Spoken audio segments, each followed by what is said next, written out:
Hey there, Russ here. Welcome back to the shop. Okay, let me show you how to use your carpenter square to lay out any angle you want, and you can do it very quickly. You can also use it to set your bevel gauge to preset an angle quickly. It's the easiest way I know to set angles. And I'm only going to use my carpenter square. I'm going to use this for a fence. And a couple of clamps to kind of hold things together as they go along. You'll see. So anyway, but basically we're going to do this using our carpenter square. Now, in the old school of carpenter work, every old carpenter will tell you that to set an angle using this carpenter square, you use your degree angle here. And you just set this up. You have your pivot point right here on your square.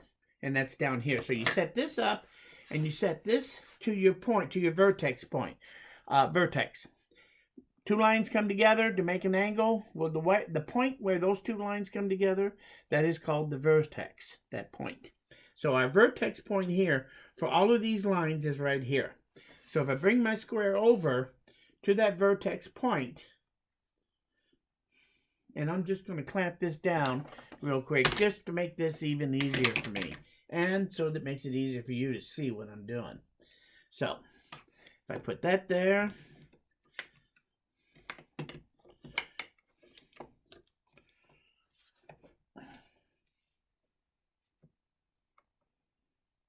and just like that, I just clamped it down. So now that kind of gives me comfortable. And the nice thing about doing this is that if I want to micro adjust this to the vertex point, I can actually just go in here and barely tap it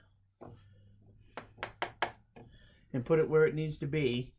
Make sure I'm up against my reference plane, my reference board here. And now this thing is set. So if you wanted to set your line, rather than pivoting this thing on your pivot point, you can just go in here and there's 60 degrees. It's lined up already to my 60-degree line. So I could come in here and just mark a line right here, take this away and mark my line. Or I can just take a fence, set it up here. There's my 60 degrees. So I'm going to put my fingernail right in that detent to hold it. And I bring this, it's a straight edge. So I can just set that right up against there, like so. So it's against my pivot point and against my fingernail, just like that. And I now have this set to 60 degrees and I can draw my line. So that's a quick, easy way to draw your line. If I wanted 30 degrees, put my fingernail in 30, set it up against my pivot point and my fingernail, hold it down, and now I can draw a 30-degree line. So it's a quick, easy way to use your ruler and use a fence to do this. Now, you got to make sure that you have a flat surface or whatever you're referencing here. But you can do more than that with this, and I'm going to show you how to pick it up and use this. We're going to attach the fence to this to do some things too. But now you have to make sure that you're parallel on your fence. So that, because you're going to start here, reference it here to line it up. Then when you lock it down, you're going to change your pivot point from here, your vertex point from here to the other side of the stick. Because of this, both these lines are parallel, they are still parallel to the reference area. On this side of the line, it's still 40 degrees.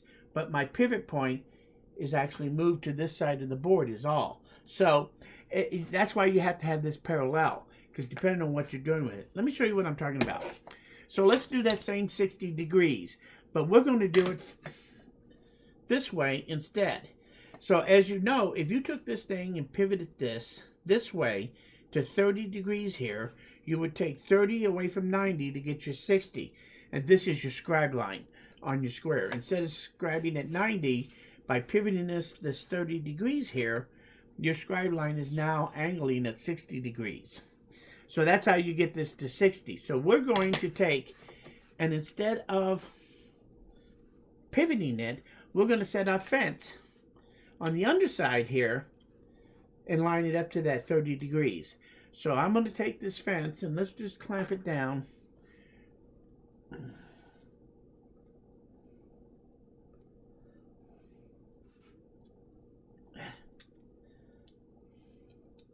And I'm just going to clamp it down, and it's up against that pivot point.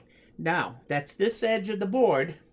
So this edge of the board I want to set to 30 degrees. So I'm going to put my fingernail in there and push it over against my fingernail. Now we can take and put a second clamp on there. And put that right here. And now we have a 30-degree triangle. Or a 60-degree triangle. But we have moved our pivot point from our vortex point from this corner to this side of the board.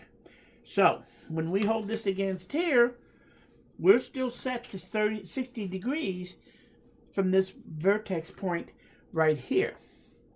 That's our vertex on the board on this side of it. Because this is parallel on both sides, when we shift up, we're shifting up our pivot point, our vertex point, and where the other side then becomes where it is. But you don't mark this on 30 because this is our pivot point, but this is our angle. So this angle is the same up here as it is under here from our reference plane here. So I hope I didn't screw that up in your head instead. But basically we shifted our focal point to here, our vertex. So therefore this plane is now still is still at 60 degrees off of the bottom of the square here. So now that that's set to 30 degrees, we know that this is 60 degrees. And if I set this, let's set it up like this, and we'll just use gravity to prove it. And I'm going to set that right on that fence, like so. And when I slide this over till that touches that vertex point up here, you'll see that is also perfectly aligned on that line all the way up and down. So you now have an accurate 60 degree mark here. And the nice thing about that is you can also use this to set a bevel gauge. And I found this is an easy way. If I want to set my bevel gauge, doing it with a mechanical angle is a lot easier than trying to do it with a digital gauge.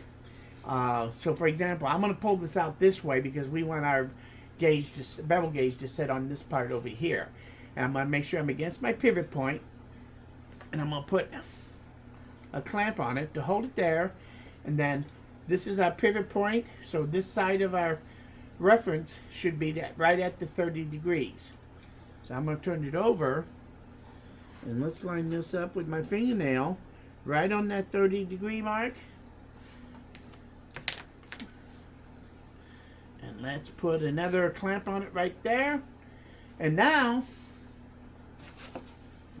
we should be able to take our bevel gauge and set it on here, line it up until we line up with our gauge, and we are now set to that same, whoops, as soon as I figure out how to set it on there. So if I set this on that reference here, and then we slide it over, when we get to that 60 degree line, we're aligned to that line all the way up and down, from our vertex point all the way out on the line. So I just set this to the same 60 degrees. Now, just for grins, I have another, oh here it is, this gauge here. And if I set this gauge like so, and set it out to 0, then let's move this up. I'm going to reverse it. Nope. Okay. So now I'm going to set this up. And I can't believe I just set it to 60 degrees accidentally. I guarantee you, 99 times out of 100, you're sitting there fudging this back and forth till you get it set. It's very difficult to set it with this. But if I want, I can take it here and set it up. And set it up here, 59.5. So if I take this loose, now let's set it again to my 30 degrees. So this is against the pivot point. I line that up right to my indentation on my fingernail. Clamp it down. So I've changed that angle and changed it back. So what kind of reading am I going to get this time? Well, let's find out. I'm at 100 degrees. So let's bring this back.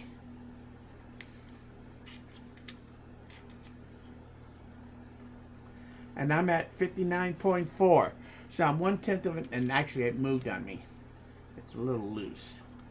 Let me snug it just a little bit. Now if I bring it up and I line it up,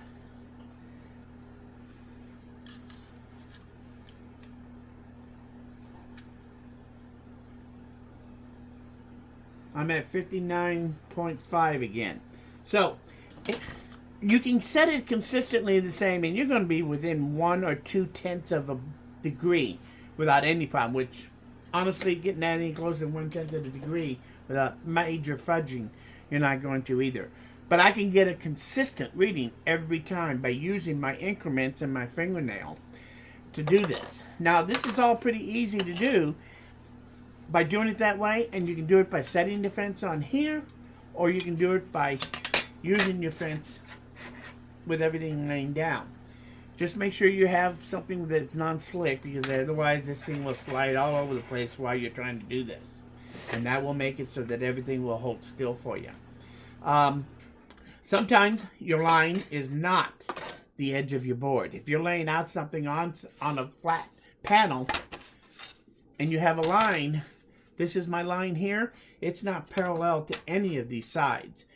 But I want to make an angle off of this at 60 degrees, or whatever I want it to be. This is going to be my vortex point here. I drew a little line here, so we'll call that the vortex point. So I'm going to set this up here. I'm going to put a nice slick straight edge that's got cork on it, so this won't slip. And I'm going to line the 8 right up to my vortex point. And I'm going to line this up right on that line, like so. So I'm on the line, and I'm on my lined up to the vortex point with the number 8, with the 8-inch mark. And now I'm going to take, oops, get on there.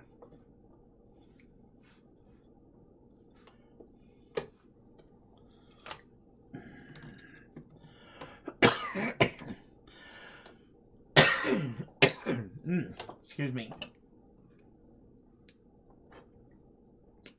Today, when I talk a lot, my throat gets dry, and look out, I start coughing. So I got to keep it lubricated. Now I can take and set my line using my square, and this is my reference edge.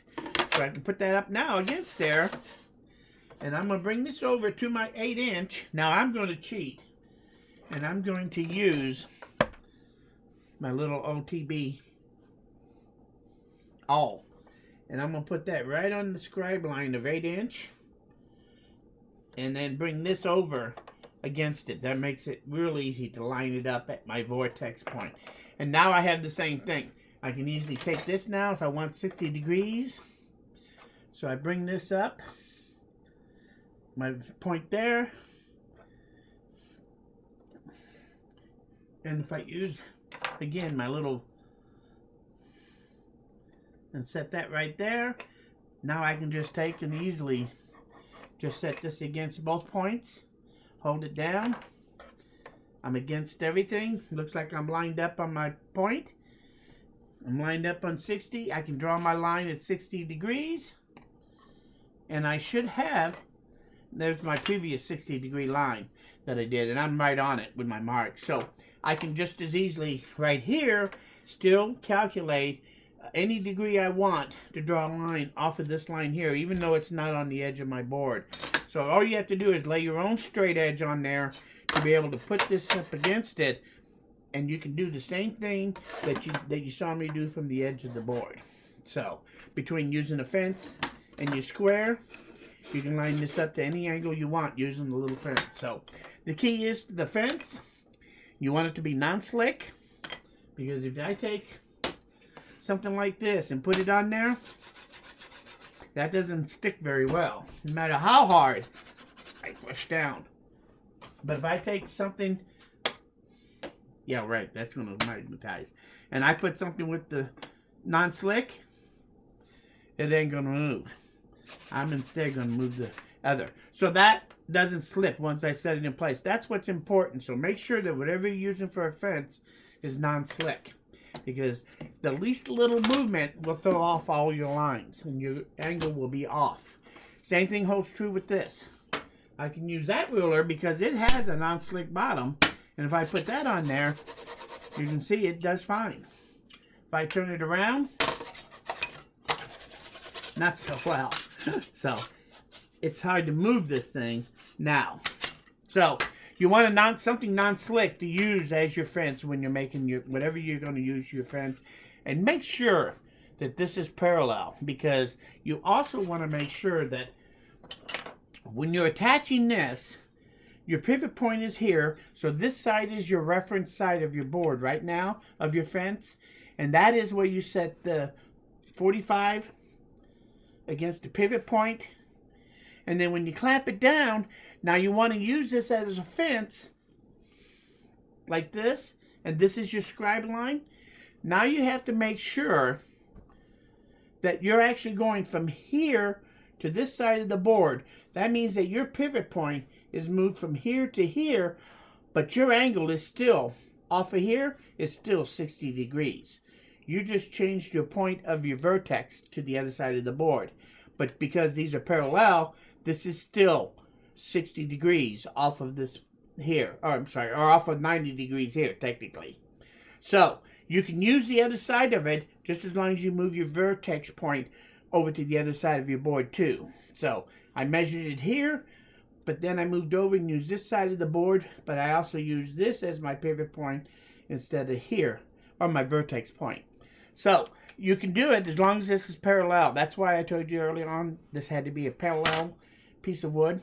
And this is nothing. This is just I just use this. It's a piece of scrap wood that I put some sandpaper on. I use this for a sanding stick all the time to do little quick sanding stuff.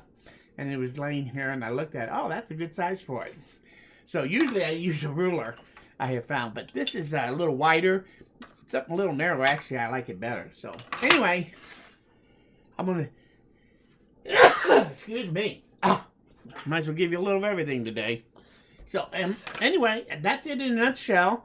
I think it all works. I really like using this instead because it really helps me to be able to pinpoint whether I'm doing it this way and I'm lining it up. And if all I'm going to do is just draw a line and I don't care about punching a hole, it makes it real easy to tap that and make my mark. Then all I have to do is draw my line between my vertex and that punch hole that I did. So this really works well. It also fits nicely into the detents, so you know you're right on the mark of the degree that you're using. If you want to, the one thing I like about this is the one I used to use. Look how close those lines are to each other. And you see that arrow? Lining that up anymore with these eyes? Good luck with that one. So this thing I like because each degree is actually quite a distance apart. So I can really see to fine adjust exactly where I want it. So if I really want to get halfway between two of those lines, I can probably take my little center punch, my awl, and I can actually set it down pretty accurately, pretty close to halfway between the two, and hold it there. And now I can get that half a degree accuracy. And that's not going to be as accurate as on the D10, but it'll be within 1/4 of a bubble of being accurate. Do the math, you'll figure out why I say that. But that is now very easily less than 0.25 degrees off of 58.5. So you can make a pretty accurate line for your angle all the way down to a half a degree pretty easily and pretty accurately. That will work for you without any problem, just with this. So anyway, that's everything in a nutshell. Real quick before I go, just so you know, check it out. This is my box that I've been working on, the bandsaw box. I've got it pretty much back together and roughly sanded pretty close to where I'm going to want it. I got a little bit of filling in to do with some sawdust. But overall, this thing is ready for flocking now. So stay tuned. We're going to do the flocking here pretty quick, it looks like. But it does. It works exactly like we designed it. And I'm very happy with the way this came out overall. Considering all the problems we had, we're very lucky. But that's what happens when you're doing bandsaw boxes. It doesn't always go according to plan, as I said. So anyway, we're done. I appreciate you coming by.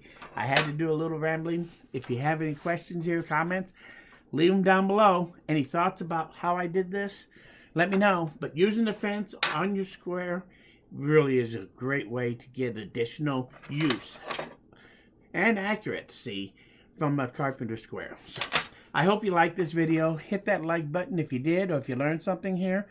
It lets me know that I'm doing something right that way. Most importantly though, please come back again, because I'm nowhere near done. Thanks, and we'll see you guys again very soon.